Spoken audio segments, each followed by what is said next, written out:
pour la mi-temps de la Coupe Mitchell. Un peu plus tôt, on vous a présenté le match de la Coupe UTEC, celui qui opposait les Carabins de l'Université de Montréal aux Huskies de l'Université St. Mary's et mené par une ligne offensive qui a complètement dominé son adversaire et une grosse performance de la ligne défensive. Également, les Carabins qui ont obtenu leur billet pour une 5e présence à la Coupe Vanier. Voici le résumé du match de Denis et Charles-Antoine.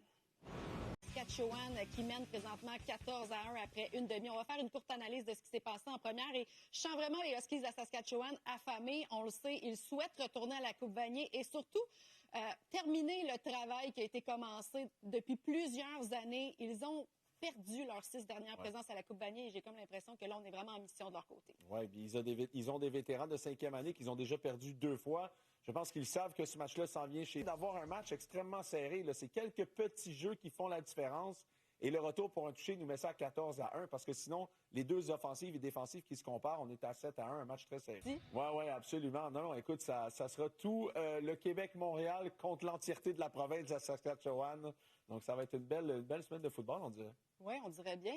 Arnaud, merci beaucoup pour cette analyse. Je pense que les Huskies seront en mission pour tenter d'aller rejoindre les Carabins de l'Université de Montréal. Et je te rappelle qu'ils avaient battu les Carabins de l'Université de Montréal en 2021 sur leur terrain ici à Montréal en demi-finale pour finalement perdre à la Coupe Vanier. Alors, ce n'est pas réglé. Un match de football, tu sais, hein? Il peut encore se passer beaucoup de choses. Saskatchewan, que tu as côtoyé comme joueur, qui t'a coaché également, c'est Rob Payne, l'entraîneur des unités spéciales. Tu en as profité pour prendre de ses nouvelles cette semaine. Quoi de mieux, qui de mieux placé pour mettre la table pour ce genre de match? Il nous a parlé d'abord du genre d'identité de leur équipe, les Huskies de la Saskatchewan.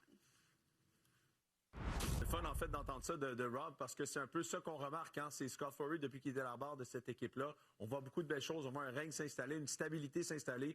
Puis ce qui nous parle beaucoup aussi, c'est à quel point les gens ont l'air d'aimer travailler dans ce programme-là. Je lui ai parlé aussi de Queens, parce que Queens qui bat Laurier, c'était très surprenant dans l'Ontario. 5 interceptions en première demi pour Queens qui ont réussi à réaliser ça en première demi. Une surprise, je lui ai demandé un peu ses aperçus de Queens.